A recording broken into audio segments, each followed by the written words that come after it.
Scaloni আবারও বুঝিয়ে দিলেন এত সহজে হারাতে চায় না আর্জেন্টিনা নক্ষত্র পাওলো দিবালাকে। আবারও পাওলো দিবালা ডাক পেয়েছে জাতীয় দলের স্কোয়াডে।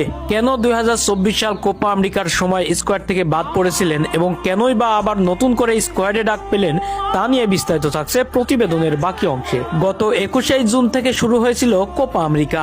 কোপা আমেরিকার জন্য 29 সদস্যের প্রাথমিক দল ঘোষণা করেছিল আর্জেন্টিনা, তবে এটি কোপা আমেরিকার জন্য চূড়ান্ত দল ছিল না। এই স্কোয়াডটি কেবলমাত্র 2টি প্রীতি ম্যাচ খেলার জন্য ঘোষণা করা হয়েছিল। ইকুয়েডর এবং গুয়েতেমালার বিপক্ষে প্রীতি ম্যাচটি খেলার জন্য এই স্কোয়াড ঘোষণা করা হয়েছিল এবং এই প্রীতি ম্যাচ শেষে 3 জন প্লেয়ারকে ছাঁটাই করার কথা ছিল। এরপর ল্যাটিন আমেরিকার সব থেকে বড় ফুটবল প্রতিযোগিতার জন্য 26 সদস্যের চূড়ান্ত স্কোয়াড ঘোষণা করা হয়। সেখানে অনেক খোঁজাখুঁজি করার পরেও দেখা যায় না পাওলো দিবালার নাম। তখনই বোঝা গেল পুরো বিশ্বকে হতাশ করলো স্ক্যালোনি। এই বিশ্বকাপ জয়ী প্লেয়ারটিকে রাখেনি কোপা আমেরিকার স্কোয়াডে। এতে করে হতাশ হয়েছেন অনেক আর্জেন্টাইন ভক্ত।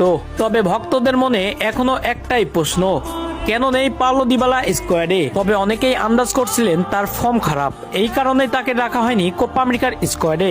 কিন্তু আসলে সেটা নয়। কোপার স্কোয়াড ঘোষণা করার 1 মাস আগে রোমায় একটি ম্যাচ খেলতে যায়।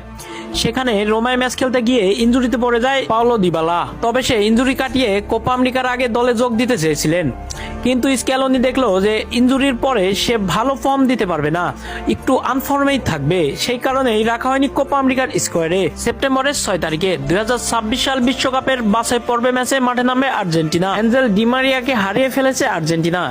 তো এই কারণেই ডি মারিয়ার জায়গায় পাওলো দিবালাকে জায়গা দেওয়ার জন্য স্ক্যালোনি অনুরোধ করেছে। দিবালা প্রথমে অস্বস্তি বোধ করলেও স্ক্যালোনির কথা সে ফেলতে পারেনি।